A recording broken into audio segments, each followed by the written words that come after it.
പണ്ട് തൃശ്ശൂരിനടുത്ത് ഒരു ഗ്രാമത്തിൽ കേശവൻ എന്നൊരാൾ ജീവിച്ചിരുന്നു. കരിങ്കുട്ടി സ്വാമിയുടെ പരമഭക്തനായിരുന്നു അയാൾ. നിത്യവും സ്വാമിയെ ധ്യാനിക്കാതെ കേശവൻ ഒരടി മുന്നോട്ടു വയ്ക്കാറില്ല.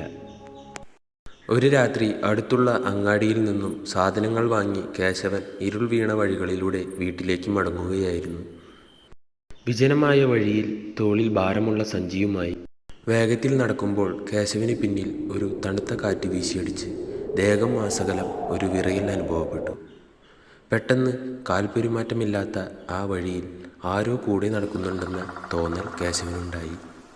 തിരിഞ്ഞു നോക്കിയപ്പോൾ മെലിഞ്ഞുണങ്ങിയ മുഷിഞ്ഞ വസ്ത്രം ധരിച്ച ഒരു ഭീകരരൂപം തന്നെ പിന്തുടരുന്നു.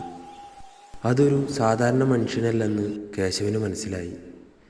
അടുത്ത നിമിഷം ആ രൂപം ഒരു മരക്കൊമ്പിൽ തങ്ങി നിന്ന് തന്നെ നോക്കി അട്ടഹസിച്ചു. അതൊരു പ്രേതമായിരുന്നു.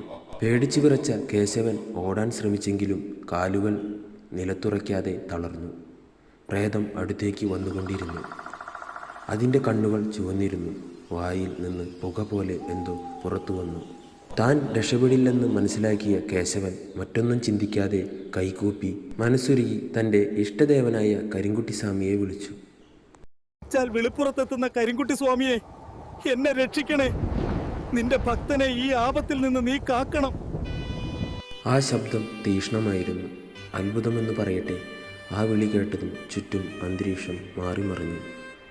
ആർത്തലച്ച കാറ്റിനൊപ്പം കടുത്ത കറുപ്പും ചുവപ്പും കലർന്ന ഒരു തീജ്വാല പോലെ ഒരു രൂപം പ്രേതത്തിന് മുന്നിൽ പ്രത്യക്ഷപ്പെട്ടു. ആ രൂപത്തിന് ഒരു കൂറ്റൻ കാളയുടെ മേൽ ഇരിക്കുന്നതിൻ്റെ രൂപഭാവമായിരുന്നു. അത് കരിങ്കുട്ടി സ്വാമിയായിരുന്നു. കരിങ്കുട്ടി സ്വാമിയുടെ കണ്ണുകളിൽ നിന്നും തീപ്പൊരി ചിതറി. കരിങ്കുട്ടിയുടെ കയ്യിലുള്ള കുറുവടി ഉയർന്നു താണു. സ്വാമിയുടെ അപ്രതീക്ഷിത രൗദ്രവുമായ രൂപം കണ്ടതും അതുവരെ അട്ടഹസിച്ച പ്രേതം പേടിച്ച് വിറച്ചുപോയി.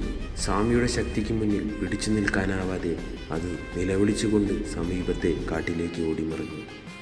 പ്രേതം പോയ ശേഷം സ്വാമിയുടെ രൂപം മെല്ലെ അന്തരീക്ഷത്തിൽ അലിഞ്ഞുപോയി.